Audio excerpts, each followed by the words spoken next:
गेन्या, Muichiro, Sanemi and Gyomei versus upper moon 1 Kokushibo, जो कि demon slayer world में अब तक की सबसे इंटेंस फाइट है। और इस वीडियो में हम देखेंगे कि अपर मून 1 अपनी सारी पावर्स यूज करने के बाद भी कैसे हार जाता है। और इस कमाल की फाइट को मैं पैनल बाय पैनल एक्सप्लेन करूंगा और किसी भी डिटेल को मिस नहीं करूंगा, भले ही वीडियो कितनी भी लंबी हो जाए। तो बिना टाइम वेस्ट किए स्टार्ट करते हैं इस कमाल की फाइट को।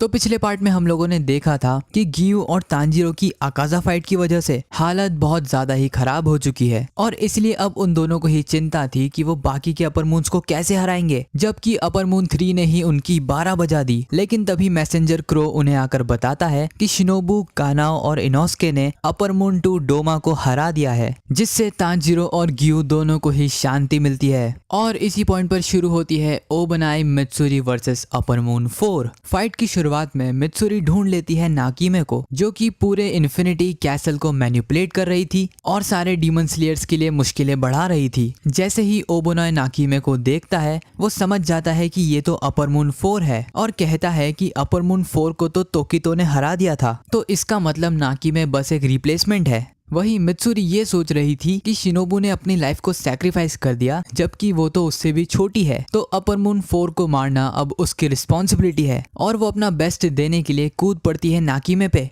और अपनी लव ब्रीदिंग से वो नाकीमे पर अटैक कर देती है। लेकिन नाकीमे, जो कि पूरे इन्फिनिटी कैसल को मैनिपुलेट कर सकती है, वो मित्सुरी के सामने एक दीवार खड़ी कर देती है, जिससे टकरा कर मित्सुरी अपना अटैक नहीं कर पाती और ओबनाई के सामने उसकी बेइज्जती हो जाती है, जिससे वो काफी ज्यादा एम्बैरेस हो चुकी थी कि तभी ओबनाई उसे गिरने से बचा लेता है और मित्सुरी से कहता है कि तुम्हें ध्यान देने की जरूरत है, अभी हमें पता नहीं है कि हमारा अपोनेंट क्या कर सकता है, इसलिए ध्यान से देखो और शांत रहने की कोशिश करो। जिस पर मित्सुरी को काफी ज्यादा शर्म आती है कि वो इतना बच्चों जैसा काम कैसे कर सकती है। तभी जिस डोर पे वो लोग खड़े थे वो खुल जाता है, लेकिन वो दोनों भी हाशिराज हैं, तो वो बड़ी आसानी से ही बच जाते हैं। लेकिन नाकीमे बार बार उन दोनों को परेशान करने के लिए इन्फिनिटी कैसल को मैनिपुलेट कर रही थी, लेकिन मित्सुरी अपनी फ्लेक्सिबिलिटी की वजह से और ओबनाई अपनी स्पीड की वजह से नाकीमे के हर हमले को डिफ्लेक्ट कर देते हैं। लेकिन तभी जिस फ्लोर पर मित्सुरी खड़ी थी, वो फ्लोर बड़ी ही तेजी से मित्सुरी को सीलिंग की तरफ ले जाती है और बस मित्सुरी छत से टकराने ही वाली थी, तभी वो बड़ी मुश्किल से बच पाती है और मित्सुरी समझ जाती है कि नाकीमे जैसे चाहे वैसे इन्फिनिटी कैसल को मैनिपुलेट कर सकती है। और ये समझने के बाद मित्सुरी अगेन नाकीमे पर हमला कर देती है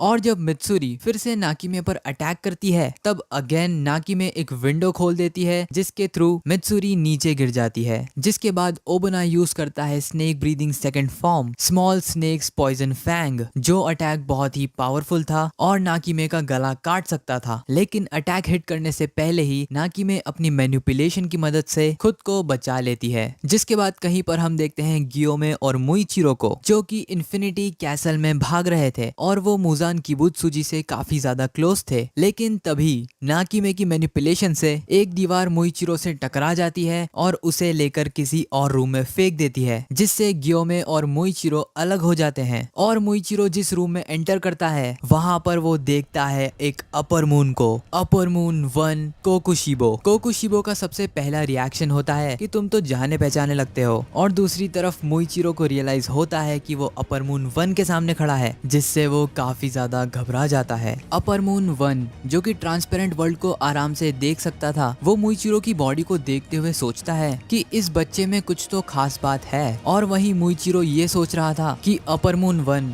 बाकी सारे अपर मून से कितना ज्यादा अलग है, उसमें कितनी पावर्स होंगी इसका अंदाजा लगाना तो मुश्किल है, लेकिन सिर्फ उसकी प्रेजेंस ही मैजेस्टिक है। साथ ही वो ये भी नोटिस करता है कि इस डीमन के पास तो एक स्वॉर्ड भी है, तो शायद ये इसकी ह्यूमन लाइफ में एक डीमन स्लेयर था। एकदम से ही मोइचिरो के हाथ कांपना शुरू कर देते हैं। उसके मन में कई सारे डाउट आने लगते हैं कि क्या वो इसे हरा भी सकता है। और मोइचिरो की बॉडी उसे लड़ने से मना कर रही थी, क्योंकि इस मोमेंट से पहले उसने कभी ऐसी प्रेजेंस को फील ही नहीं करा। तभी कोकोशिबो पूछता है कि तुम्हारा नाम क्या है, जिस पर मिस्ट हाशिरा कहता है तोकितो मुइचिरो, और कोकोशिबो समझ जाता है कि सुकीगुनी नाम अब एग्जिस्ट नहीं करता। मुइचिरो काफी ज्यादा कंफ्यूज था कि आखिर सुकीगुनी है क्या, जिस पर कोकोशिबो बताता है कि ये एक लेजेंडरी सरनेम था और जब मैं इंसान था तब मेरा सरनेम भी सुकीगुनी ही था। एंड ऑब्वियसली यार योरिची का सरनेम भी सुकीगुनी ही था। जिसके बाद कोकोशिबो एक बहुत ही बड़ा रिवील करता है कि तोकितो मुइचिरो उसी का डिसेंडेंट है। डीमन बनने से पहले कोकोशिबो की जो फैमिली थी, आगे चल के उसी फैमिली में मुइचिरो का जन्म होता है। और ये सुनकर ऑब्वियसली मुइचिरो काफी ज्यादा शॉक्ड रह जाता है। पहले तो मुइचिरो को यकीन ही नहीं होता है कि वो अपर मून 1 का डिसेंडेंट है और इसी से रिलेटेड उसके दिमाग में कई सारे सवाल आने लगते हैं, लेकिन वो खुद को शांत करता है क्योंकि इस टाइम कोई फर्क नहीं पड़ता कि वो किसका डिसेंडेंट है, अभी अपर मून 1 उसका ओपोनेंट है। खुद को शांत करने के बाद मुइचिरो अपनी तलवार पर हाथ रखता है अपने अटैक को लॉन्च करने के लिए और कोकोशिबो ये देखकर इम्प्रेस हो जाता है क्योंकि इतने इंटेंस माहौल में भी मुइचिरो ने खुद को काफी जल्दी शांत कर लिया और ऐसा सिर्फ एक सुकीगुनी का डिसेंडेंट ही कर सकता है। तभी मुइचिरो कोकोशिबो पर अटैक कर देता है। Mist breathing second form 8 layered mist, जो वैसे तो काफी पावरफुल अटैक था, लेकिन कोकोशिबो बिना किसी दिक्कत के उसे डॉज कर लेता है। लेकिन साथ ही मुइचिरो की तारीफ भी करता है कि ये टेक्निक काफी ज्यादा पावरफुल है और उसे अपने डिसेंडेंट से ऐसी ही उम्मीद थी। तभी मुइचिरो लॉन्च करता है mist breathing 5th form sea of clouded mist, जो कि अगेन काफी ज्यादा स्मूथ अटैक था, लेकिन कोकोशिबो इसे भी एफर्टलेसली डॉज कर लेता है। कोकोशिबो पावरफुल तो था ही, लेकिन साथ ही उसका एक्सपीरियंस भी काफी ज्यादा है। वो कहता है कि तुम्हें देखकर ऐसा लगता है तुम 14 साल के हो और तुम्हारी एज के हिसाब से तुम्हारी टेक्निक्स काफी ज्यादा रिफाइंड है, साथ ही वो मेंटली भी काफी ज्यादा स्ट्रांग है। कोकोशिबो यहाँ पर कहता है कि तुम्हारे अंदर मेरा खून आज भी जिंदा है, जिसके जवाब में मुइचिरो अपना डीमन स्लेयर मार्क अनलॉक करता है और कहता है कि भले ही मैं तुम्हारा डिसेंडेंट हूँ, लेकिन इतने सालों के बाद तुम्हारी खून की एक बूंद भी मेरे अंदर नहीं है। और कोकोशिबो ये देखकर भी हैरान था कि इतने सालों के बाद फाइनली किसी ने डीमन स्लेयर मार्क अनलॉक किया है। तभी मुइचिरो अपने मिस्ट ब्रीदिंग के 7th फॉर्म हेज को यूज करता है और ये अटैक इतना ज्यादा स्मूथ और इतना ज्यादा फास्ट था जितना कोकोशिबो ने भी एक्सपेक्ट नहीं करा था। लेकिन ऑफ कोर्स वो अटैक कोकोशिबो को हिट नहीं करता है। लेकिन इस पॉइंट पर कोकोशिबो अब खेलना बंद कर देता है और अपनी स्वॉर्ड को पहली बार निकालते हुए मुइचिरो का हाथ काट कर अलग कर देता है। इस अटैक से मुइचिरो काफी ज्यादा पैनिक मोड में आ जाता है क्योंकि ऑब्वियसली यार अपर मून 1 ब्रीदिंग स्टाइल यूज कर सकता है और ये मुइचिरो ने एक्सपेक्ट नहीं करा था। लेकिन बिना टाइम वेस्ट करे मुइचिरो अपने यूनिफॉर्म से अपने हाथ को बांधता है और अपने एक ही हाथ से कोकोशिबो पर अटैक कर देता है। लेकिन कोकोशिबो मुइचिरो की तलवार को पकड़ लेता है और मुइचिरो की ही तलवार को उसी के चेस्ट में घुसाकर एक पिलर पर टांग देता है। मुइचिरो के टैलेंट को देखते हुए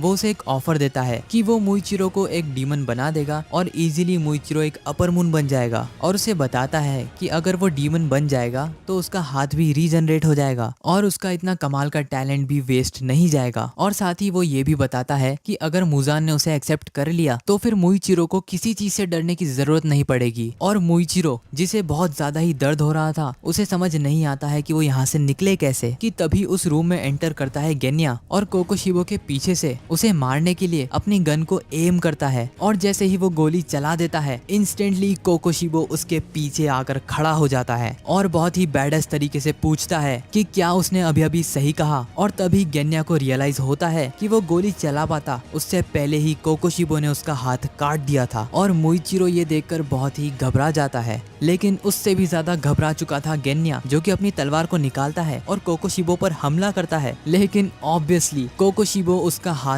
काट देता है और गेन्या का खून पानी की तरह बहने लगता है। तभी गेन्या रियलाइज करता है कि सिर्फ हाथ ही नहीं, कोकोशिबो ने उसकी आधी बॉडी को भी काट दिया है। ये देखते ही मुइचिरो अपनी सारी ताकत लगा देता है खुद को बाहर निकालने के लिए, लेकिन वो इतना ज्यादा थक चुका था कि वो ऐसा नहीं कर पाता है। कोकोशिबो को काफी ज्यादा अजीब लगता है जब वो देखता है कि गेन्या अभी भी नहीं मरा और उसे आज से 300 साल पहले एक इंसान की याद आती है जो कि गेन्या की तरह ही डीमंस को खाया करता था। लेकिन जब कोकोशिबो ने उसे बीच में से काटा था तब वो मर गया था, और क्योंकि गेन्या अभी भी नहीं मरा तो शायद उसे उसका गला काटना पड़ेगा, क्योंकि वैसे भी वो मार्केट में गेन्या जैसे फेक डीमंस को नहीं घूमने दे सकता। कोकोशिबो अपनी तलवार को निकालता है और गेन्या का गला काटने ही वाला था कि तभी वहाँ पर विंड हाशिरा सानेमी आ जाता है और अपने wind breathing fourth form rising dust storm से कोकोशिबो को पीछे हटने पर मजबूर कर देता है। सानेमी कोकोशिबो से कहता है कि वो अपर मून 1 का सर धड़ से अलग कर देगा, जिसके बाद वो अपने छोटे भाई गेन्या से कहता है कि तुमसे बेवकूफ भाई मैंने आज तक नहीं देखा, सिर्फ ताकि तुम लोग सरवाइव कर सको इसलिए मैंने अपनी मॉम तक को मार दिया। जिसके बाद गेन्या को याद आती है एक कन्वर्सेशन जिसमें तांजीरो ने उसे बताया था कि उसने सानेमी से किसी भी टाइप की नफरत को स्मेल नहीं करा, मतलब वो गेन्या से नफरत नहीं करता है, उल्टा सानेमी उससे सबसे ज्यादा प्यार करता है। फिर हम देखते हैं सानेमी को जो कि कहता है मैं बस चाहता था कि तुम एक नॉर्मल लाइफ जियो, तुम्हारी एक नॉर्मल शादी हो, तुम्हारे बच्चे हो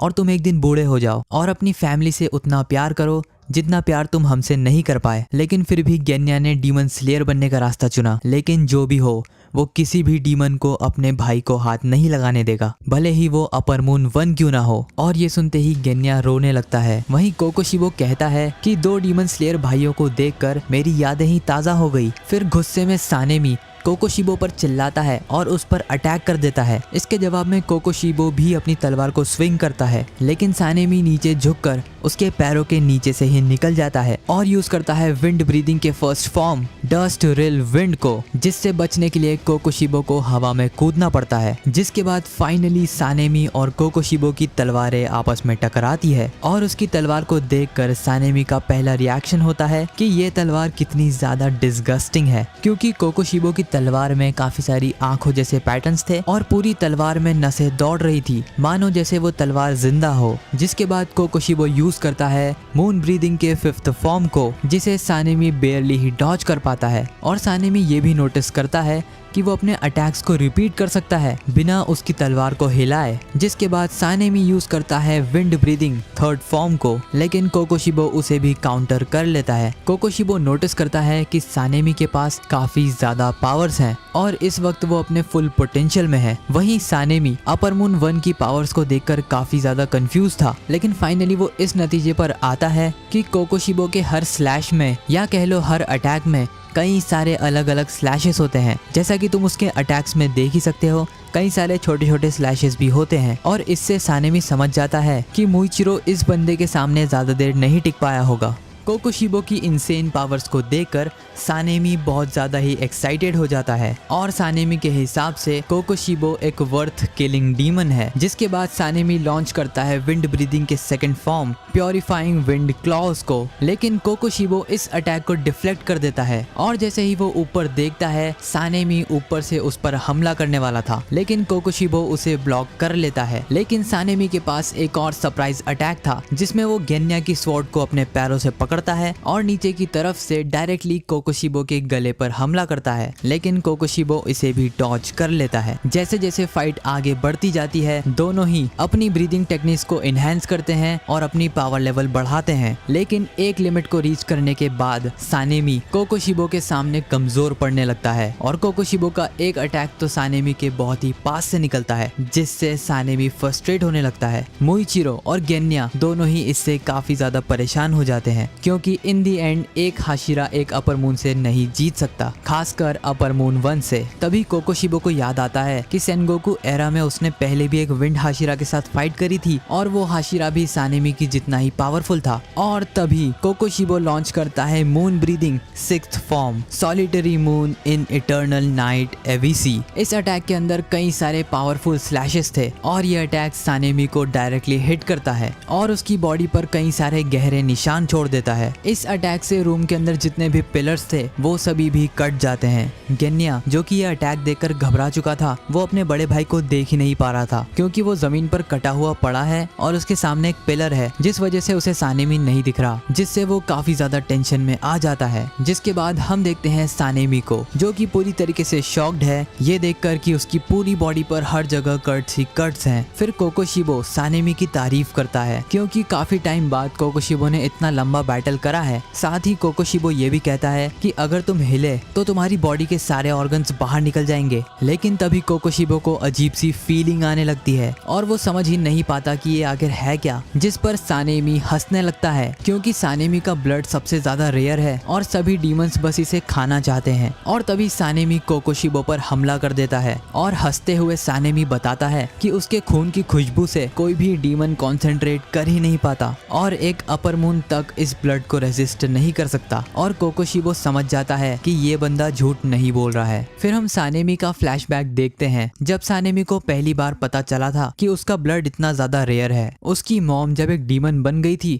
और अपने ही बेटे पर हमला कर चुकी थी, तब सानेमी के ब्लड की वजह से उसकी मॉम पहले से ज्यादा कमजोर और स्लो हो गई थी, जिस वजह से वो अपनी डीमन बन चुकी मॉम को मार पाया। जिसके बाद से अपने ब्लड की मदद से सानेमी ने कई सारे डीमंस को हंट करना शुरू कर दिया और उसे बस एक ही चीज पता थी कि डीमंस को मारने के लिए उन्हें सूरज के सामने लाना होता है और सानेमी वही करता था, बिना ये जाने कि डीमन स्लेयर्स नाम की भी कोई ऑर्गेनाइजेशन है। हालांकि ऐसा करने के दौरान किसी डीमन को रात भर संभाले रखना एक बच्चे के लिए बहुत ही मुश्किल होता था। ऊपर से वो अपनी मॉम की वजह से काफी हद तक ब्लाइंड भी हो गया था, तो दिक्कतें काफी ज्यादा बढ़ जाती थी। लेकिन किसी रैंडम डीमन को पकड़ते हुए सानेमी की मुलाकात होती है मासाचिका नाम के एक डीमन स्लेयर से, जो कि उसी डीमन को मारने आया था जिसे सानेमी ने मार दिया था। और तभी से सानेमी और मासाचिका काफी अच्छे दोस्त बन जाते हैं और सानेमी को ये भी पता चलता है कि डीमन स्लेयर नाम की कोई ऑर्गेनाइजेशन होती है। और बहुत ही कम टाइम में ये दोनों दोस्त इतने ज्यादा पावरफुल हो गए कि इन दोनों ने ही एक लोअर मून 1 को हरा दिया। हालांकि उस फाइट में मासाचिका मारा जाता है और सानेमी अकेला बचता है। जिसके बाद हम देखते हैं प्रेजेंट में सानेमी हमला कर देता है कोकोशिबो पे wind breathing 6th form black smoke storm से, और ये अटैक कोकोशिबो के बहुत ही क्लोज से निकल जाता है। सानेमी की बढ़ती ताकत और इस हालत में लड़ने की कैपेबिलिटी को देखकर कोकोशिबो इम्प्रेस हो जाता है। साथ ही वो ये भी कंक्लूजन निकालता है कि सानेमी ने अपनी मसल्स को टाइट कर रखा है ताकि उसके ऑर्गन्स शरीर के बाहर ना निकल जाए। और कोकोशिबो यहाँ तक कह देता है कि कोई आम इंसान इस लेवल तक नहीं पहुंच सकता। लेकिन तभी कोकोशिबो सानेमी की तलवार पर अपना पैर रख देता है और अपनी तलवार से बस उसका गला काटने ही वाला था कि तभी हमें एक और फ्लैशबैक दिखाया जाता है। जब सानेमी पहली बार कगाया ओबयाशिकी से मिलता है तब सानेमी काफी ज्यादा बदतमीज था। वो कगाया को स्माइल करते हुए देखता है और सानेमी को उस पर गुस्सा आने लगता है। सानेमी कहता है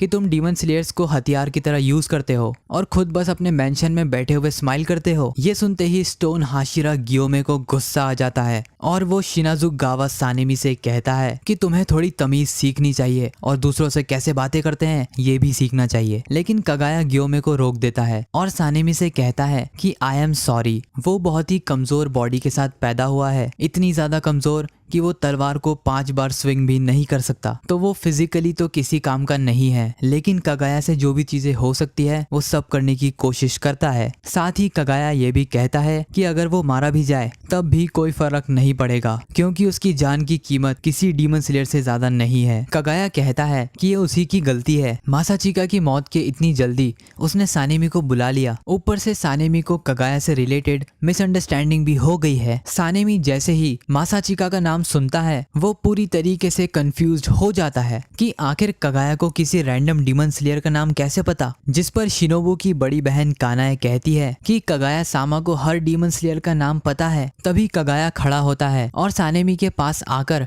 उसे एक लेटर देता है, जो लेटर उसी के दोस्त मासाचिका ने लिखा था। बेसिकली मासाचिका का एक भाई भी था जो कि काफी टाइम पहले एक डीमन की वजह से मारा गया था और उसे सानेमी के अंदर अपना छोटा भाई दिखता था। जब सानेमी उस लेटर को खोलता है और पढ़ता है तब उसके मुंह से एक भी शब्द नहीं निकलता है। कगाया का मानना था कि मासाचिका और कगाया दोनों का ही सपना सेम है कि लोग अपनी पूरी लाइफ जिए और बिना किसी अननेचुरल डेथ के आखिरी सांस तक खुश रहे। ये सारी चीजें सानेमी याद कर रहा था। और प्रेजेंट टाइम में हम देखते हैं कि कोकोशिबो अपनी तलवार से सानेमी पर हमला करने ही वाला था, तभी सानेमी गेन्या की गन को बीच में अड़ा लेता है और कोकोशिबो पर ही शूट कर देता है। लेकिन ऑफ कोर्स अपर मून 1 अपनी तलवार से उन बुलेट्स को ब्लॉक कर लेता है। गुस्से में कोकोशिबो यूज करता है मून ब्रीदिंग के 3rd फॉर्म डेथ मून को और इससे पहले वो अटैक सानेमी को हिट करता सानेमी वहाँ से गायब हो जाता है और तभी एंट्री होती है द स्ट्रॉन्गेस्ट हाशिरा गियोमे की। और क्योंकि डीमन स्लेयर खत्म होने का नाम ही नहीं ले रहे थे, इसलिए कोकोशिबो काफी ज्यादा इरिटेट हो जाता है।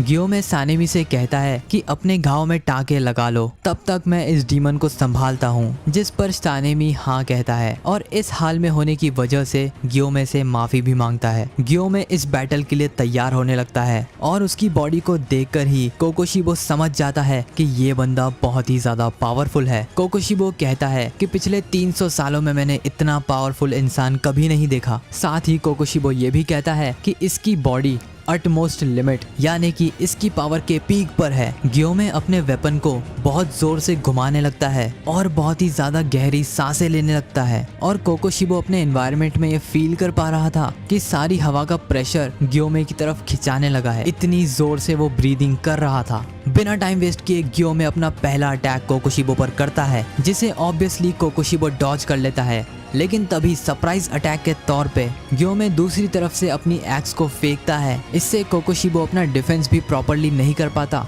और उसे एक्स से बचना पड़ता है। तभी गियोमे अनलीश करता है stone breathing second form celestial surface smash, लेकिन कोकोशिबो इसे भी डॉज कर लेता है। तभी गियोमे की चेन्स कोकोशिबो के गले के आसपास एक सर्कल बना लेती है। जिन चेन्स को काटने की कोकोशिबो ट्राई भी करता है, लेकिन वो चेन्स इतनी ज्यादा पावरफुल थी कि कोकोशिबो उन्हें काट ही नहीं पाता और इन दी एंड उसे अटैक डॉज करना पड़ता है। फिर कोकोशिबो आगे रहकर अटैक करता है और गियोमे की गर्दन काटने की कोशिश करता है, लेकिन उसे हिट करने के जस्ट 1 सेकंड पहले ही गियोमे उस अटैक को डॉज कर लेता है और उल्टा हवा में जाकर कोकोशिबो पर ही हमला कर देता है, जो कि ऑलमोस्ट कोकोशिबो को हिट कर जाता है। जिसके बाद गियोमे अपनी चेन से कोकोशिबो की तलवार को पकड़ लेता है और जोर से खींचकर तोड़ भी देता है और तभी दोनों एक दूसरे के ऊपर ब्रीदिंग स्टाइल्स यूज करते हैं। गियोमे यूज करता है स्टोन ब्रीदिंग रैपिड कॉन्क्वेस्ट और कोकोशिबो यूज करता है मून ब्रीदिंग पर्ल फ्लावर्स। जिन अटैक्स का क्लैश बहुत ही भयानक होता है, जिसके बाद कोकोशिबो रिवील करता है कि वो अपनी तलवार को भी रीजनरेट कर सकता है और गियोमे, जो कि ये बात नहीं जानता था, उसके चेहरे पर एक कट आ जाता है। कोकोशिबो कहता है कि अगर तुम हमें मारोगे भी तब भी हम रीजनरेट कर सकते हैं, लेकिन तुम खुद को रीजनरेट नहीं कर सकते। जिसके बाद गुस्से में गियोमे बोलता है कि ये चीज उसने मुजान के लिए बचा कर रखी थी, लेकिन तुम मेरी उम्मीद से कुछ ज्यादा ही पावरफुल हो। और तभी गियोमे अनलीश करता है उसके डीमन स्लेयर मार्क को। तभी हम देखते हैं इनोस्के और कानाओ को, जो कि जेनित्सु और मुराता से मिलते हैं, जिन्होंने अभी अभी अपनी फाइट को कंप्लीट करा है। फिर हम देखते हैं मुइचिरो को, जो कि अपने एक ही हाथ से अपने अंदर घुसी तलवार को बाहर निकाल लेता है और ये काम करने में उसे बहुत ही ज्यादा दिक्कत आती है, लेकिन ऑब्वियसली वो ज्यादा देर तक ऐसे नहीं लटका रह सकता था। मुइचिरो दर्द से करारते हुए जमीन पर गिरता है और एक कपड़ों से अपने वुंड्स को बांध लेता है। मुइचिरो जानता था कि ऐसी हालत में वो ज्यादा काम नहीं आएगा, लेकिन जो भी मदद उससे हो सकेगी वो अपना बेस्ट देगा। ये सोचकर वो अपनी तलवार उठाता है और फाइट की तरफ भागने लगता है कि तभी उसे दिखता है गेन्या, जो कि मुइचिरो से कह रहा था कि क्या तुम मुझे कोकोशिबो के बाल उठाकर दे सकते हो, जो कि जमीन पर पड़े हुए हैं, जिन्हें खाकर गेन्या रीजनरेट कर सकता है और वो भी इस फाइट में अपना कंट्रीब्यूशन देना चाहता है। जिसके बाद हम देखते हैं गियोमे और कोकोशिबो के फेस ऑफ को, जहां पर कोकोशिबो कहता है कि तुमने भी अपना मार्क अवेकन कर लिया। कोकोशिबो कहता है कि दिखने से तो तुम 27 साल के लगते हो और जो भी इंसान मार्क अनलॉक करता है वो 25 साल से ज्यादा नहीं जी पाता। और अपने इतने ज्यादा एक्सपीरियंस से कोकोशिबो बता सकता है कि गियोमे 24 घंटे के अंदर अंदर मारा जाएगा। कोकोशिबो कहता है कि तुमने इतनी ज्यादा मेहनत करी, अपनी बॉडी को इतना ज्यादा रिफाइन बनाया, लेकिन क्या मतलब सिर्फ 27 साल की उम्र में डीमन स्लेयर मार्क अनलॉक करने से तुम मारे जाओगे और तुम्हारा सारा टैलेंट और पावर वेस्ट हो जाएगा। क्या तुम्हें नहीं लगता तुम्हें और ज्यादा जीना चाहिए? जिस पर गियोमे कहता है नहीं, मैं इस डीमन मार्क की स्टोरी के बारे में पहले से ही जानता हूँ। गियोमे कहता है कि मेरी लाइफ में ऐसा है ही क्या जिस वजह से मैं रिग्रेट करूँ। ऊपर से अगर तुम्हारी इतनी कमजोर विल पावर है तो तुम एक हाशिरा कभी नहीं बन पाओगे। और ये कहते हुए गियोमे को बहुत ज्यादा ही गुस्सा आ रहा था। फिर कोकोशिबो कहता है कि अगर तुम एक डीमन बन जाओ तो तुम अपनी बॉडी और अपनी टेक्निक्स को बचा सकते हो। इतनी छोटी सी चीज तुम्हें समझ में क्यों नहीं आ रही? फिर गियोमे कहता है कि तुम अपनी बकवास बंद करो और अपनी घटिया सी आइडियोलॉजी दूसरों पर थोपना बंद करो। साथ ही वो ये भी कहता है कि तुमने झूठ कहा। इतिहास में एक ऐसा भी बंदा था जिसने डीमन स्लेयर मार्क को अनलॉक किया और वो 25 साल से भी ज्यादा जिया। कोकोशिबो उसे बताने की कोशिश करता है कि 25 साल से ज्यादा कोई नहीं जिया,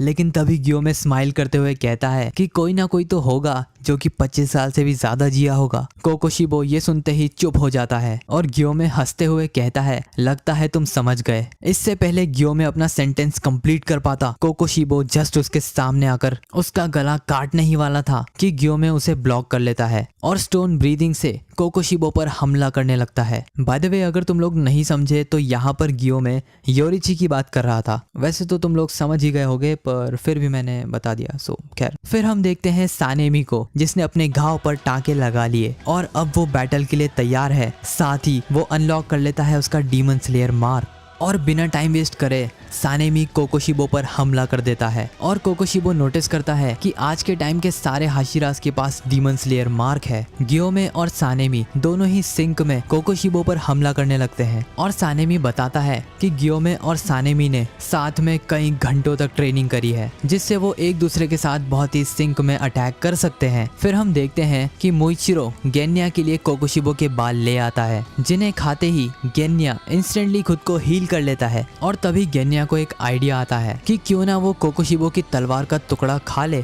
जिससे उसे बहुत ही ज्यादा पावर्स मिल जाएंगी। लेकिन तभी गेन्या को एक आवाज आती है और ये डरावनी आवाज थी मुजान किबुत्सुजी की, जो कि कोकोशिबो से पूछ रहा था कि उसने कितने पिलर्स को मार दिया और उसे बता रहा था कि किसी भी हाशिरा को उसके पास न आने दे। और मुजान की आवाज सुनते ही गेन्या घबरा जाता है। कोकोशिबो गेन्या और सानेमी दोनों से ही इम्प्रेस हो जाता है और समझ जाता है कि ये सबसे ताकतवर हाशिराज में से हैं। खास तौर से कोकोशिबो गियोमे से इम्प्रेस होता है और ये नोटिस करता है कि गियोमे का वेपन उसके अंधे होने के बाद भी एनवायरनमेंट की सारी चीजें गियोमे को बता देता है, क्योंकि जब भी गियोमे अपने हथियार को फेंकता है उससे प्रोड्यूस्ड वाइब्रेशन से गियोमे अपने ओपोनेंट के डिस्टेंस को जज कर पाता है और उन्हीं वाइब्रेशन से वो पूरे एनवायरनमेंट की पिक्चर अपने दिमाग में बना पाता है। कोकोशिबो सोचता है कि उसे सानेमी पर हमला करना चाहिए और उसकी तलवार को तोड़ देना चाहिए और वो करता भी वैसा ही है, लेकिन सानेमी बहुत ही तेजी से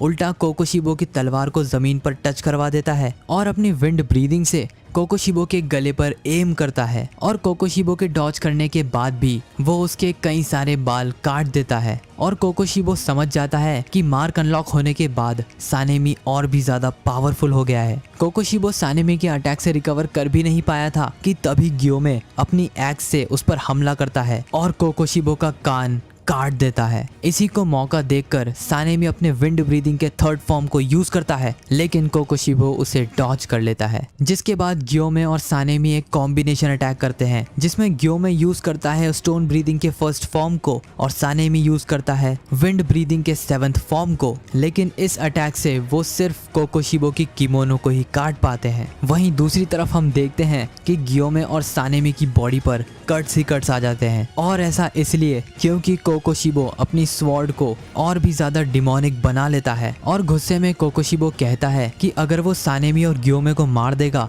तो बाकी हाशिरास को मारना काफी आसान हो जाएगा। फिर हम देखते हैं सानेमी को, जो कि बहुत ही ज्यादा फ्रस्ट्रेटेड था क्योंकि उसके सीधे हाथ की इंडेक्स फिंगर और लिटिल फिंगर दोनों ही कट चुकी थी। लेकिन और भी ज्यादा फ्रस्ट्रेटिंग बात तो ये है कि अगर कोकोशिबो के अटैक से गियोमे उसे बचाता नहीं तो सानेमी अपने दोनों हाथों को खो चुका होता, और ये बात सानेमी अच्छी तरीके से जानता है। जिसके बाद हम देखते हैं कगाया उबयाशिकी के बेटे किरिया को, जिसकी बड़ी बहन उससे कहती है कि क्या अपर मून 1 को मारने के लिए गियोमे और तांजीरो को भी हमें भेजना चाहिए, क्योंकि अपर मून 1 बहुत ही ज्यादा पावरफुल है। जिस पर किरिया साफ मना कर देता है और कहता है कि गियो और तांजीरो दोनों मुजान की तरफ जाएंगे। मुझे पूरा भरोसा है कि गियोमे, सानेमी, मोइचिरो और गेन्या साथ मिलकर अपर मून 1 को हरा सकते हैं। जिसके बाद हम वापस से बैटल में देखते हैं कोकोशिबो अनलीश करता है उसके मून ब्रीदिंग 7th फॉर्म को, miss Fortune mirror lunar shine, जिससे बहुत ही स्पीड में कई सारी शॉकवेव्स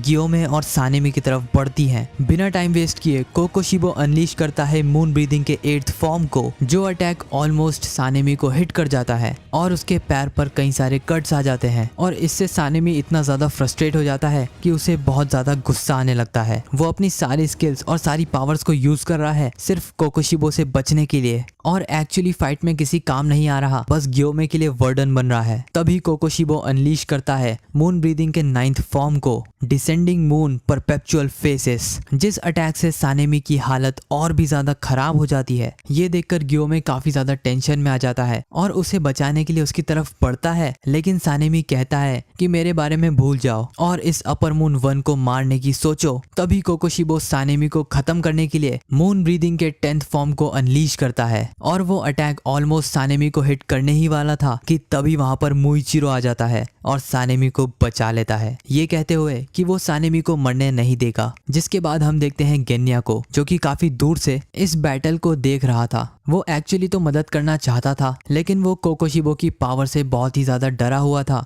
कि किसी भी सेकंड कोकोशिबो आकर उसे काट देगा। लेकिन तभी उसे याद आती है मुइचिरो, गियोमे और उसके बड़े भाई सानेमी की, और तभी उसे तांजीरो की एक बात याद आती है कि सबसे कमजोर इंसान में ही सबसे ज्यादा पोटेंशियल होता है, क्योंकि एनिमी का मानना है कि तुम सबसे ज्यादा कमजोर हो तो तुम उसका क्या ही बिगाड़ पाओगे, इसीलिए वो सबसे कम ध्यान देगा तुम्हारे ऊपर और बस वही मौका होगा एक अनएक्सपेक्टेड ब्लो देने का। और यही सोचते हुए गेन्या अपनी पॉकेट से कोकोशिबो की टूटी हुई तलवार निकालता है और अपना बेस्ट देने के लिए कोकोशिबो की तलवार को निगल जाता है। गियोमे यूज करता है उसकी स्टोन ब्रीदिंग के 6th फॉर्म को, लेकिन कोकोशिबो उसे इंटरप्ट कर देता है मून ब्रीदिंग के 16th फॉर्म को यूज करके। इस पॉइंट तक गियोमे काफी ज्यादा फ्रस्ट्रेटेड हो जाता है क्योंकि कोकोशिबो के पास अनगिनत मूव्स हैं। फिर गियोमे पूरी तरीके से कंसंट्रेट करने लगता है कि आखिर कोकोशिबो की बॉडी मूव कैसे कर रही है और उसके सेंसेस इतने ज्यादा फास्ट कैसे हैं। कोकोशिबो अपना एक और पावरफुल अटैक करने के लिए गियोमे की तरफ बढ़ता है और तभी मात्र 1 सेकंड के लिए ही सही, लेकिन गियोमे को दिखता है transparent world, the see through world, और ये देखकर गियोमे पूरी तरीके से हैरान रह जाता है। फिर हम देखते हैं मुइचिरो को, जो कि कोकोशिबो पर एक सरप्राइज अटैक करने वाला था ताकि गियोमे और सानेमी को एक ओपनिंग मिल सके और वो उस पर हमला कर सके। और इंस्टेंटली गियोमे समझ जाता है कि मुइचिरो क्या करना चाहता है और यही बात वो सानेमी से कहता है। अब कोकोशिबो के ऊपर 3 तरफ से 3 हाशिराज हमला करने वाले थे, लेकिन कोकोशिबो इसे एक अपॉर्चुनिटी की तरह देखता है कि वो सारे हाशिराज को एक बार में ही खत्म कर देगा और इसके लिए वो यूज करता है मून ब्रीदिंग के 14th फॉर्म को, लेकिन समहाउ तीनों हाशिराज उस अटैक को डॉज कर लेते हैं। और तभी गियोमे अपनी माला का एक जुजू बीड कोकोशिबो के हाथ पर फेंकता है, जिससे कोकोशिबो कंफ्यूज हो जाता है और 1 सेकंड के लिए ही उसका ध्यान बढ़ जाता है। तभी सानेमी यूज करता है विंड ब्रीदिंग के 1st फॉर्म को, जिससे कोकोशिबो पीछे हटने पर मजबूर हो जाता है। और एट द सेम टाइम गियोमे अपने वेपन को कोकोशिबो पर फेंकता है और उसके राइट कंधे को पूरी तरीके से तबाह कर देता है। और वहीं दूसरी तरफ से मुइचिरो कोकोशिबो के पेट में अपनी तलवार घुसा देता है और कोकोशिबो ये देखकर शॉक्ड रह जाता है कि आखिर मुइचिरो ने उसके अटैक्स को डॉज कैसे करा। और फाइनली ये कंक्लूजन निकालता है कि मुइचिरो ने भी सी थ्रू वर्ल्ड यानी कि ट्रांसपेरेंट वर्ल्ड अनलॉक कर लिया है, और साथ ही वो ये भी समझ जाता है कि गियोमे ने भी सी थ्रू वर्ल्ड या ट्रांसपेरेंट वर्ल्ड को अनलॉक कर लिया है। लेकिन इंस्टेंटली कोकोशिबो अपना हाथ हील कर लेता है और बस वो मून ब्रीदिंग के 16th फॉर्म को यूज करने ही वाला था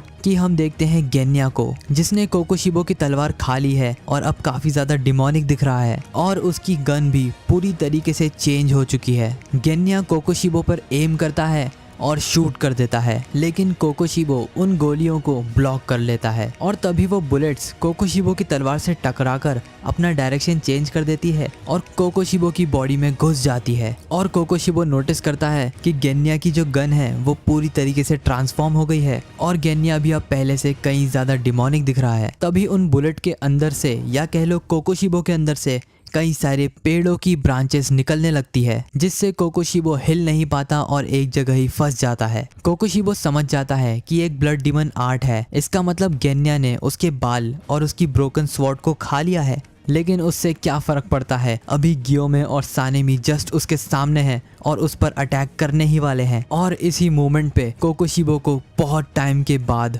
अपनी जान का खतरा महसूस होता है और तभी उसे याद आता है कि आखिरी बार उसे अपनी जान का डर कब लगा था। आज से तकरीबन 400 साल पहले, जब वो अपने भाई योरीची से मिलता है, जो कि उस टाइम तक बहुत ज्यादा ही बूढ़ा हो गया था और उसकी एज 80 साल से भी ज्यादा की थी। और ये ऑब्वियसली काफी ज्यादा शॉकिंग था क्योंकि जिन लोगों के पास भी डीमन स्लेयर मार्क होता है वो 25 साल से ज्यादा नहीं जी पाते। योरिची कोकोशिबो से कहता है कि भाई ये बात दिल दहला देने वाली है। यहाँ पर कोकोशिबो पूरी तरीके से कंफ्यूज था कि उसे आखिर करना क्या चाहिए। ना उसे योरिची पर गुस्सा आ रहा था और ना ही उसे मारने का मन कर रहा था। लेकिन तभी योरिची अपनी तलवार को पकड़ता है और फाइटिंग स्टांस लेता है, जो कि इतना ज्यादा डरावना था कि कोकोशिबो के भी पसीने निकल जाते हैं। इंस्टेंटली योरिची कोकोशिबो का गला काट देता है। कोकोशिबो का गला ऑलमोस्ट पूरा कट चुका था। जैसे ही कोकोशिबो को रियलाइज होता है कि उसका छोटा भाई उससे भी ज्यादा स्ट्रांग है, भले ही कोकोशिबो डीमन बन चुका है तब भी वो योरिची की पावर के आसपास भी नहीं है। और ये सोचते ही फिर से सारी बचपन की जेलेसी और हेटरेट कोकोशिबो के दिमाग में आने लगती है। कोकोशिबो की पूरी इच्छा थी कि वो योरिची को मार दे, लेकिन ऑब्वियसली वो ऐसा नहीं कर सकता। ऐसा तो मुजान भी नहीं कर सकता।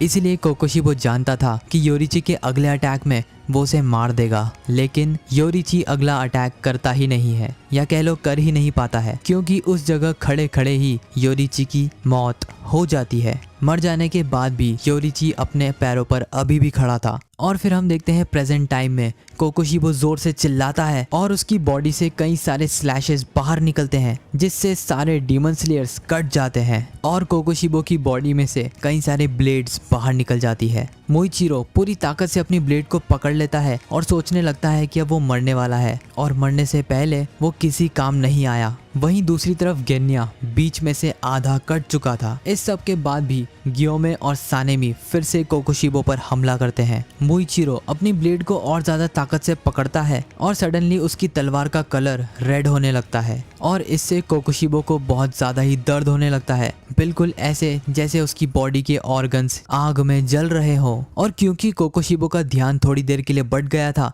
सानेमी अपनी सारी ताकत लगाकर कोकोशिबो के गले पर हमला करता है। वहीं दूसरी तरफ जमीन पर लेटा हुआ गेन्या अपनी ब्लड डीमन टेक्निक को एक्टिवेट करता है और कोकोशिबो की पीठ में से एक पेड़ उग जाता है, जिससे फ्रस्ट्रेट होकर कोकोशिबो डिसाइड करता है कि वो गेन्या को पूरी तरीके से काट देगा, लेकिन समहाउ वो उसका अटैक लॉन्च ही नहीं कर पाता और इसी बात का फायदा उठाकर गियोमे उसके सर पर हमला कर देता है। लेकिन समहाउ कोकोशिबो खुद की गर्दन को उड़ने से बचा लेता है। तभी गियोमे अपने एक्स को नीचे से कोकोशिबो पर फेंकता है, लेकिन कोकोशिबो अपनी तलवार से उसे भी ब्लॉक कर लेता है और गुस्से में चिल्ला पड़ता है क्योंकि वो अपने ब्लड डीमन आर्ट को एक्टिवेट ही नहीं कर पा रहा था। तभी कोकोशिबो की नजर जाती है मोइचिरो की तलवार पर, जो कि अब रेड कलर की हो चुकी थी। उसे अपने पास्ट की एक मेमोरी याद आती है, जहां पर वो अपने भाई योरिची से पूछता है कि आखिर तुम अपनी सक्सेसरशिप किसे दोगे, क्योंकि इस दुनिया में कोई भी अपने जितना पावरफुल नहीं है। जिसके जवाब में योरिची उससे कहता है कि हम उतने भी महान नहीं हैं जितना तुम हमें समझते हो। ऐसा दिन जरूर आएगा जब आने वाली जनरेशन हमारी पावर्स को एक्सीड कर जाएगी। हमें किसी भी चीज की चिंता करने की जरूरत नहीं है। मुझे आने वाली जनरेशन्स पर पूरा भरोसा है। फिर हम देखते हैं कि सानेमी हवा में छलांग लगाता है और गियोमे के वेपन पे अपनी तलवार को जोर से हिट करता है ताकि वो कोकोशिबो की गर्दन को काट सके। और तभी उन दोनों के ही वेपन्स का कलर चेंज होकर ब्राइट रेड हो जाता है एंड अपनी पूरी ताकत लगा देने के बाद फाइनली वो कोकोशिबो का गला काट देते हैं। सर कटते ही जो चीज कोकोशिबो को याद आती है वो थी योरिची के वर्ड्स कि कैसे हमारी आने वाली जनरेशन्स हमें सरपास कर देंगी और वो जनरेशन्स हमसे भी ज्यादा स्पेशल होंगी। और ये कहते ही योरिची स्माइल करता है। फिर कोकोशिबो को समझ में आने लगता है कि जिन डीमन स्लेयर से वो फाइट कर रहा है वो सच में स्पेशल है। इन डीमन स्लेयर्स ने कई सारे अपर मून्स को हरा दिया और हर बार अपने लिमिट्स को सरपास किया। अपर मून्स जो कि इनसे कई ज्यादा पावरफुल हैं, हमारे पास कई सारे एडवांटेजेस थे जैसे कि ब्लड डीमन आर्ट और रीजनरेशन, लेकिन इस सब के बावजूद भी इन नॉर्मल ह्यूमंस ने हमें हरा दिया। यहाँ तक कि इन्होंने अपने हथियारों को भी ब्राइट रेड कर दिया, जबकि ये तो सन ब्रीदिंग भी यूज नहीं करते। फिर कोकोशिबो सोचता है कि हमारी अगली जनरेशन हमसे पावरफुल होगी, इसमें आखिर अच्छी बात क्या है, क्योंकि कोकोशिबो को हारना बिल्कुल पसंद नहीं। इसीलिए सर कट जाने के बाद भी वो अपनी बॉडी को मूव करता है। गियोमे समझ जाता है कि अभी भी कोकोशिबो नहीं मरा, इसीलिए वो सानेमी को बार बार अटैक करते रहने के लिए कहता है। साथ ही ये भी कहता है कि हम गेन्या और मोइचिरो के सैक्रिफाइस को खाली नहीं जाने देंगे। और ये सुनते ही सानेमी की आंखों में से आंसू आने लगते हैं और वो बहुत ही गुस्से में विंड ब्रीदिंग के 8th फॉर्म फर्स्ट गेल फ्लैश को अनलीश करता है और गियोमे यूज करता है स्टोन ब्रीदिंग के 5th form stone wheel of justice को। कोकोशिबो समहाउ इन दोनों अटैक से डॉज कर लेता है और मुइचिरो का हाथ भी काट देता है और उसकी ब्लेड को अपनी बॉडी में से निकालने लगता है और धीरे धीरे कोकोशिबो का सर वापस से रीजनरेट होने लगता है और पूरी तरीके से रीजनरेट होने के बाद हम देख सकते हैं कोकोशिबो का असली फॉर्म, जो कि बिल्कुल भी कोकोशिबो की तरह नहीं दिख रहा था। ये वाला फॉर्म पूरी तरीके से एक मॉन्स्टर की तरह दिख रहा था। लेकिन गियोमे और सानेमी रुकने का नाम ही नहीं ले रहे थे। वो कंटिन्यूसली उस पर हमला करने की कोशिश कर रहे थे और कोकोशिबो को ये यकीन हो जाता है कि अब वो इन दोनों से तो नहीं हारने वाला। लेकिन तभी वो सानेमी की तलवार में अपना रिफ्लेक्शन देखता है और उसे बिल्कुल यकीन नहीं होता कि ये कोकोशिबो है और कोकोशिबो को योरिची की बातें याद आने लगती है। योरिची उससे पूछता है कि तुम्हें इस दुनिया का सबसे ताकतवर सामुराई ही बनना था ना, जो सुनकर कोकोशिबो चुप रह जाता है। जिसके बाद योरिची कहता है कि तुम्हारे बाद सबसे स्ट्रॉन्ग सामुराई मुझे ही बनना है। और तभी कोकोशिबो खुद से पूछता है कि क्या ये सामुराई का फॉर्म है, क्या ये सच में वही है जो कि मैं चाहता था। एंड सडनली वो नोटिस करता है कि जहाँ पर मुइचिरो ने उसे तलवार से काटा था वो जगह धीरे धीरे डिसइंटीग्रेट होने लगती है और कोकोशिबो का ध्यान बढ़ते ही गियोमे और सानेमी अपने वेपन से कोकोशिबो का न्यू ग्रोन हेड फिर से धड़ से अलग कर देते हैं। धीरे धीरे कोकोशिबो की बॉडी डिसइंटीग्रेट होने लगती है, लेकिन कोकोशिबो सोचने लगता है कि मैं इतनी जल्दी नहीं मर सकता। और तभी उसे याद आता है जब योरिची ने उससे कहा था this is heart wrenching brother. और इसी के साथ फाइनली कोकोशिबो या अपर मून 1 की मौत हो जाती है। इसके बाद कोकोशिबो खुद से सवाल पूछने लगता है कि क्या इसीलिए मैं इतना लंबा जिया? क्या मेरा डीमन बनने का कारण ये था कि मैं मरने से डरता था? क्या मुझे ताकत की इतनी भूख थी कि मैंने कई इंसानों को मार दिया? कोकोशिबो को खुद के एक्शंस पर शर्म आती है और फाइनली वो समझ जाता है कि वो बस योरिची की तरह बनना चाहता था। जिसके बाद हमें दिखाई जाती है कोकोशिबो और योरिची की बैक स्टोरी। लेकिन इससे पहले हम बैक स्टोरी को जाने, तुम लोगों से एक छोटी सी रिक्वेस्ट है कि इस वीडियो पर कोई भी लाइक एम नहीं है, बट इस वीडियो पर एक कमेंट्स टारगेट है विच इज 1000 कमेंट्स। वैसे तो मुजान वाली नेक्स्ट वीडियो नेक्स्ट संडे तक अपलोड हो जाएगी, लेकिन अगर तुम लोग उससे पहले ही 1000 कमेंट्स करवा देते हो तो मैं वीडियो उससे भी जल्दी अपलोड कर दूंगा। तो फटाफट से जाके कमेंट कर दो और तुम्हें तो पता ही होगा मैं सभी कमेंट्स का रिप्लाई करता हूँ। खैर बैक टू द वीडियो। कोकोशिबो के पास्ट को वो खुद ही नरेट करता है। कोकोशिबो हमें बताता है कि जो लोग किसी से जलते नहीं हैं वो बहुत ही लकी होते हैं और वो इतने लकी इसलिए होते हैं क्योंकि कभी भी वो ऐसे इंसान से नहीं मिले जो इंसान पूरी तरीके से परफेक्ट हो और उसे हराने का कोई रास्ता ना हो। कोकोशिबो बताता है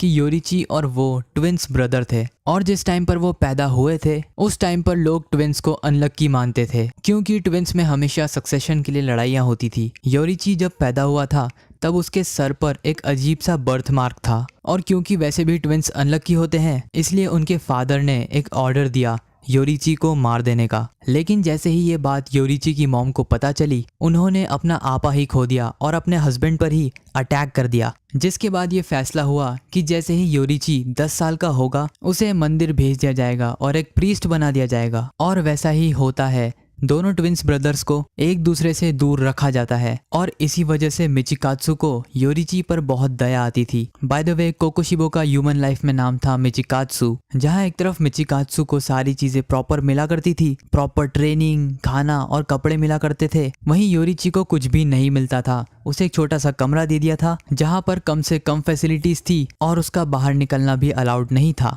और इसी वजह से मिचिकात्सु को अपने भाई पर बहुत दया आती थी। जब भी उसकी मॉम अपने कमरे से बाहर निकलती थी योरिची दौड़कर उसकी मॉम को जाके गले लगा लेता था और हमेशा उनसे चिपक कर ही रहता था।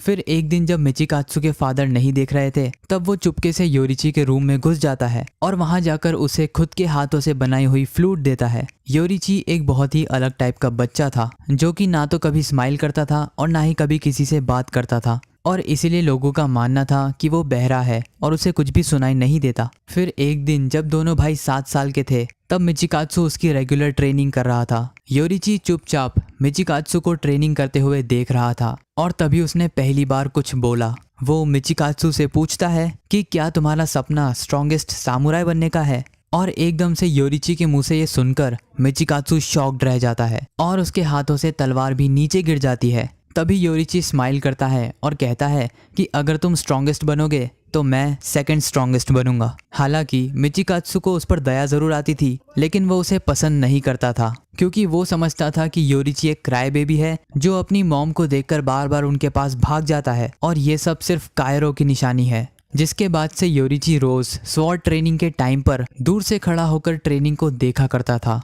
और एक दिन मिचिकात्सु के ट्रेनर को उस पर दया आती है और वो योरिची से भी कहता है कि तुम भी एक बार स्वॉर्ड चला कर देखो। वो योरिची को सिखाता है कि स्वॉर्ड कैसे पकड़ते हैं और एक बेसिक स्टैंस भी सिखाता है। फिर वो ट्रेनर योरिची से कहता है कि अपनी पूरी ताकत लगाओ और मुझ पर हमला करो, और योरिची वैसा ही करता है। मिचिकात्सु और उसका ट्रेनर शॉक रह जाते हैं ये देखकर कि योरिची बहुत ही स्पीड में 4 बहुत ही पावरफुल अटैक्स उस ट्रेनर पर करता है, जिससे वो ट्रेनर जमीन पर गिर के बेहोश हो जाता है। और ये काम एक 7 साल का बच्चा पहली बार तलवार को हाथ में लेकर करता है। जिसके बाद से योरिची का इंटरेस्ट सामुराई बनने में रहा ही नहीं। उसने जब ट्रेनर को मारा तब उसे बहुत ही बुरा लगा और अंदर से अलग ही गिल्ट फील हुआ। एंड ऑब्वियसली मिचिकात्सु जानना चाहता था कि आखिर योरिची ने ऐसा करा कैसे, जिस पर फाइनली योरिची बता देता है कि जैसे ही ट्रेनर ने सांस ली तो उसकी लंग्स एक्सपैंड हो गई और ट्रेनर के मसल के मूवमेंट से योरिची को पता चल गया कि वो कब और कैसे अटैक करने वाला है।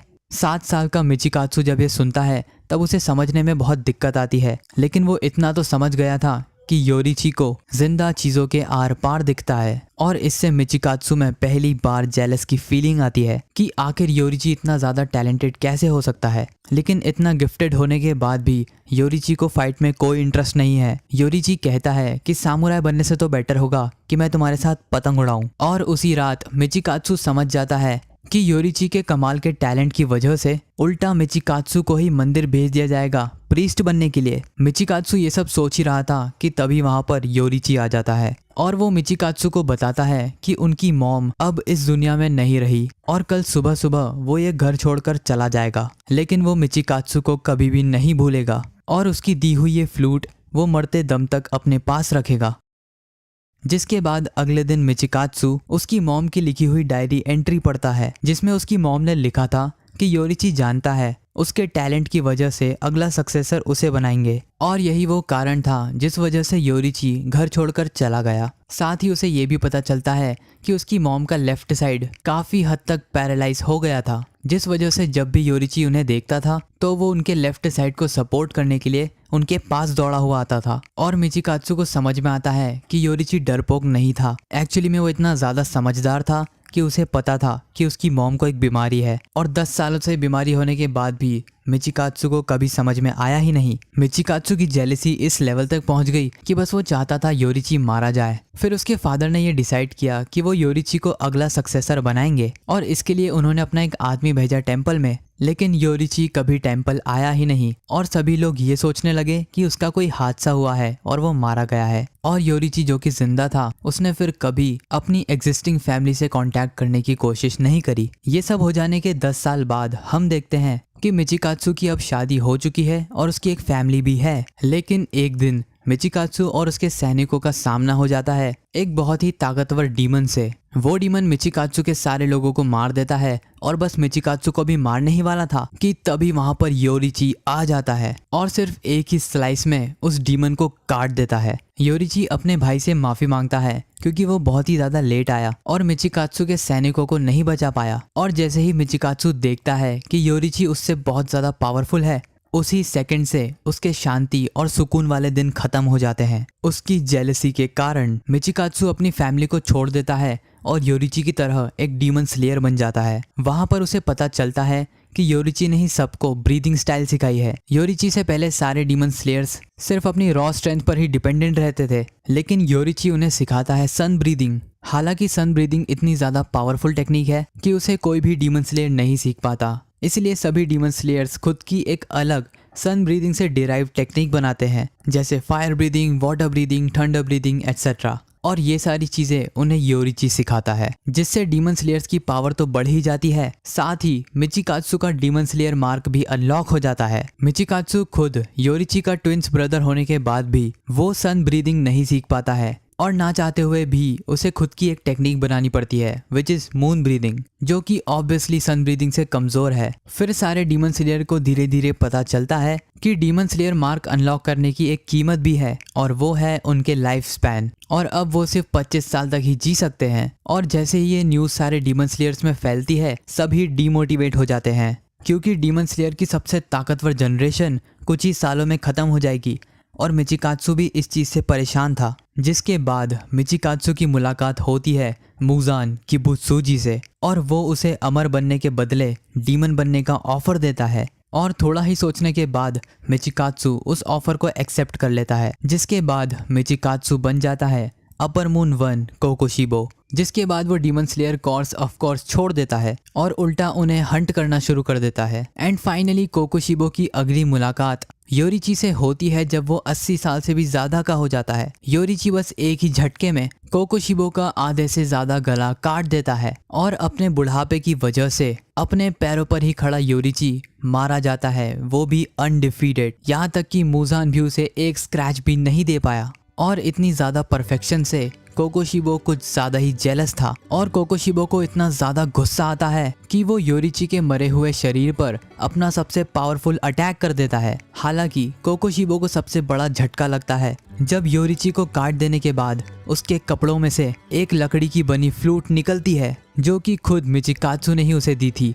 और 7 साल की उम्र में ही योरिची ने उसे बताया था कि वो इस फ्लूट को मरते दम तक अपने पास रखेगा, और वैसा ही होता है। ये देखकर कोकोशिबो की आंखों में से आंसू आने लगते हैं कि उसका भाई डीमन बनने के बाद भी उससे कितना ज्यादा प्यार करता था, लेकिन योरिची के हर चीज में परफेक्ट होने की वजह से कोकोशिबो अभी भी उससे चिढ़ता था। कोकोशिबो 400 सालों से भी ज्यादा जिंदा रहा, लेकिन कभी भी वो योरिची का फेस भुला नहीं पाया। योरिची बिल्कुल ही सूरज की तरह था और उसके आसपास के लोग हमेशा चाहते थे कि योरिची उनके साथ ही रहे, लेकिन कोकोशिबो जो कि हमेशा उसके भाई को सरपास करना चाहता था, अंत में वो मारा गया और गायब हो गया। और ऐसा करने की प्रोसेस में कोकोशिबो ने अपना घर, अपनी फैमिली और अपनी इंसानियत तीनों को छोड़ दिया। योरिची को मिटाना तो दूर की बात, योरिची की बनाई हुई ब्रीदिंग, सन ब्रीदिंग को भी कोकोशिबो और मुजान मिलकर भी नहीं मिटा पाए, जबकि मुजान और कोकोशिबो दोनों की ही पूरी कोशिश थी कि सारे सन ब्रीदिंग यूजर्स को मार दें। और मिचिकात्सु के आखिरी समय में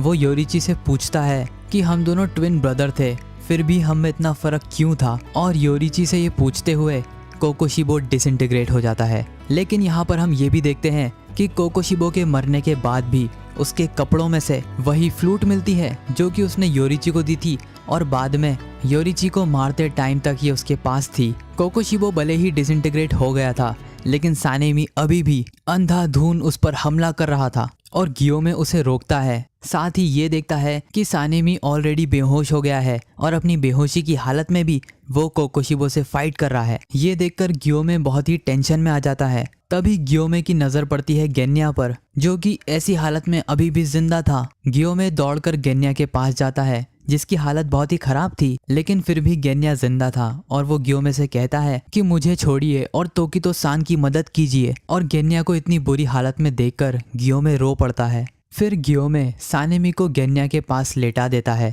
और जैसे ही गेन्या देखता है कि सानेमी जिंदा है, उसे बहुत ही रिलीफ फील होता है। जिसके बाद गियोमे जाता है मुइचिरो के पास। गियोमे देखता है कि मुइचिरो की आधी बॉडी कटी हुई है और वो खुली आंखों से सीलिंग की तरफ देख रहा है। एंड हाँ, इस पॉइंट तक मुइचिरो की मौत हो चुकी है और मुइचिरो को इस हालत में देखकर गियोमे बहुत ही इमोशनल हो जाता है।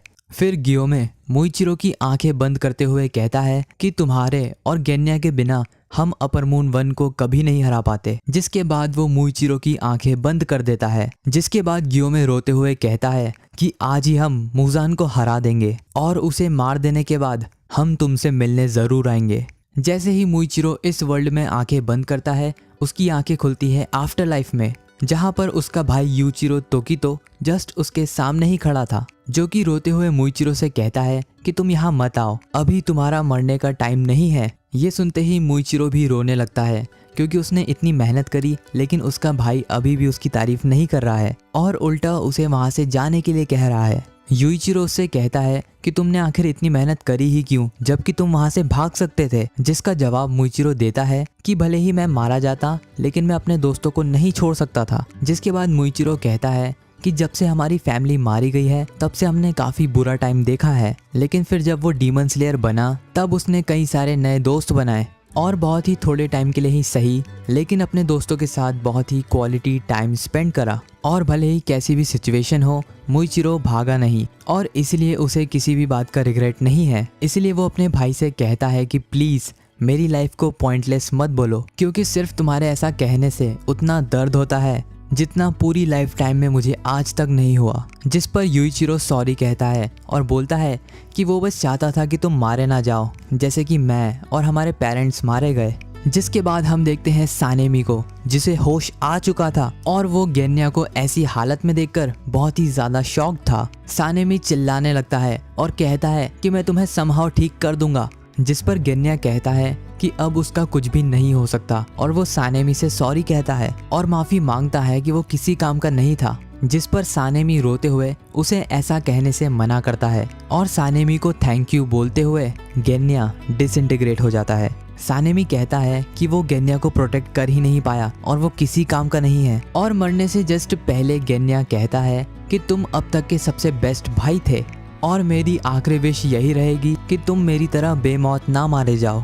और इतना कहते ही गेन्या पूरी तरीके से डिसइंटीग्रेट हो जाता है। ये सुनते ही सानेमी बहुत ज़्यादा इमोशनल हो जाता है और रोने लगता है, एंड फाइनली वो अपने आखिरी बचे फैमिली मेंबर को भी खो देता है। लेकिन गियोमे सानेमी के पास आता है और कहता है कि अभी भी लड़ाई खत्म नहीं हुई है, खड़े हो जाओ सानेमी, अभी हमें मुजान को भी मारना है ताकि हम मुइचिरो और गेन्या के सैक्रिफाइस को खाली न जाने दें। फिर डीमन स्लेयर क्रो सभी में मैसेज फॉरवर्ड कर देता है कि गेन्या और मुइचिरो दोनों ही मारे जा चुके हैं, पर साथ ही अच्छी खबर ये भी है कि अपर मून 1 भी मारा जा चुका है। ये बात सुनते ही तांजीरो के सामने गेन्या और मुइचिरो की यादें आने लगती है और वो रोने लगता है और सोचने लगता है कि फ्रीडम के लिए वो सारे लोग मारे जा रहे हैं जो कि फ्रीडम डिजर्व करते थे। और तभी तांजीरो को वो लेटर याद आता है जो कि रेंगोकू के भाई सेंजुरो ने उसे भेजा था। उस लेटर में लिखा था कि सन ब्रीदिंग के एक्चुअल में 13 फॉर्म्स हैं,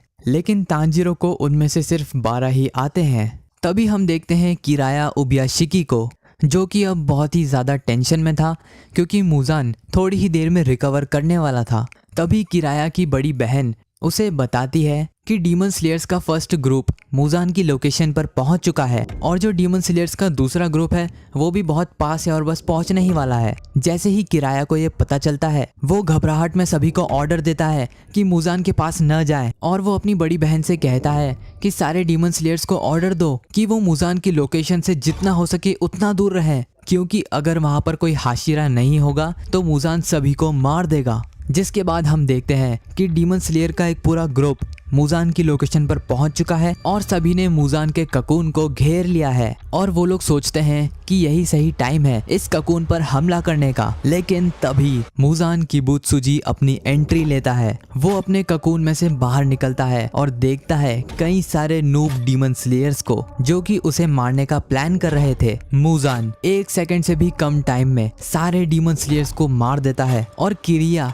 सभी को वहां से निकलने का ऑर्डर देता है, लेकिन तब तक वहां कोई बचा ही नहीं था और मुजान डीमन स्लेयर्स के साथ साथ डीमन स्लेयर क्रो को भी मार देता है। फिर मुजान अपनी बैडएस एंट्री लेता है ये कहते हुए कि मैं हजारों सालों से जिंदा हूँ, कि मुझे इतनी ज्यादा भूख लग रही थी कि अब मैं किसी को भी खा लूं, मुझे वो टेस्टी ही लग रहा है। जिसके बाद मुजान कगाया उबियाशिकी को थैंक यू कहता है इतने सारे डीमन स्लेयर्स को उसका खाना बनाने के लिए। जिसके बाद मुजान तारीफ करता है कगाया के सक्सेसर की। उसे नहीं पता कि वो कगाया का बेटा है या उसकी बेटी, लेकिन जो भी है वो बहुत ही कमाल का काम कर रहा है, इसीलिए सभी को मारने के बाद वो उसे स्पेशल ऑफर देगा एक अपर मून डीमन बनने का, क्योंकि उसी की वजह से उसके सारे अपर मून्स मारे गए हैं। और हम देखते हैं कि मुजान ने कई सारे डीमन स्लेयर्स को खा लिया है और अपनी पूरी पावर वापस से रिकवर कर ली है। जिसके बाद किरिया सभी को ऑर्डर देता है, स्पेशली सेकंड ट्रूप को ऑर्डर देता है कि वो मुजान के पास न जाए, क्योंकि वैसे भी बिना हाशिरा के मुजान सभी को कच्चा चबा जाएगा। फिर हम देखते हैं मुजान को जो कि लेडी टामाया को ऑलमोस्ट एब्जॉर्ब कर चुका था, और वो टामाया से कहता है कि तुम्हारी जो मेडिसिन थी डीमन को इंसान मुजान बनाने वाली वो किसी भी काम की नहीं थी। जिस पर लेडी टामायो कहती है कि आज ही का वो दिन होगा मुजान जब तुम मारे जाओगे। जिसके जवाब में मुजान कहता है कि यही सेम चीज मुझे हजारों लोग बोल चुके हैं, लेकिन अनफॉर्चुनेटली आज तक मैं कभी नहीं मरा। और उसके बाद मुजान कहता है कि अब तुम्हारा टाइम आ चुका है अपने बच्चों और अपने हस्बैंड के पास जाने के लिए, जिन्हें खुद तुमने ही मारा था। और इतना कहते ही मुजान तामायो के सर को पूरी तरीके से क्रश कर देता है और तामायो को मारते ही योशिरो को एकदम से झटका लगता है और वो जमीन पर गिर जाता है, क्योंकि उसे पता चल गया था कि लेडी टामायो मारी जा चुकी है। योशिरो की आंखों में से आंसू आने लगते हैं और वो अपने दांतों को पीसते हुए कहता है कि मुजान को इसकी कीमत चुकानी पड़ेगी। जिसके बाद हम देखते हैं डीमन स्लेयर की सेकेंड टीम को, जिन्हें मुजान एक ही झटके में सभी को मार देता है और किरिया उन सभी से यही कहता रह जाता है कि मुजान के पास मत जाना। लेकिन अनफॉर्चुनेटली सारे डीमन स्लेयर मारे जा चुके हैं। मुजान फिर बड़े ही बैडेस्ट तरीके से कहता है कि उनमें से कोई भी मेरे काम का नहीं था, अब मुझे खुद ही डीमन स्लेयर्स को मारना होगा और आज की रात डीमन स्लेयर्स का नरसंहार होगा। और बड़े ही डरावने तरीके से अपने ट्रू फॉर्म में मुजान एक स्माइल देता है। और इसी पैनल के साथ ये वीडियो खत्म हो जाती है और इसी के साथ इन्फिनिटी कैसल आर्क भी ऑलमोस्ट खत्म हो चुका है। मैक्सिमम 1 या 2 चैप्टर्स बचे होंगे, जो कि मैं next video which is sunrise countdown arc, उसमें मैं इसके भी थोड़े बहुत चैप्टर्स कवर कर लूंगा, क्योंकि इसके बाद से मुजान और सारे हाशिरास की फाइनल फाइट होने वाली है। बट वो वाली वीडियो कुछ ज्यादा ही लंबी हो सकती है, शायद 1 या 2 घंटे की। खैर जो भी हो, उस वीडियो को मैं नेक्स्ट संडे तक अपलोड कर दूंगा। एंड आई नो ये वीडियो बहुत ही ज्यादा लेट है, लेकिन उसके काफी सारे कारण थे। खैर जो भी हो, अब से वीडियो बिल्कुल ही टाइम पर आएगी और मुजान वाली फाइनल फाइट शायद से डीमन स्लेयर की आखिरी वीडियो होगी। इसलिए तुम लोग मुझे कमेंट्स में बता देना कि इसके बाद मुझे किस एनिमे की मांगा को कवर करना चाहिए। सो बस गाइस, आज की वीडियो के लिए सिर्फ इतना ही। Thank you for watching this video.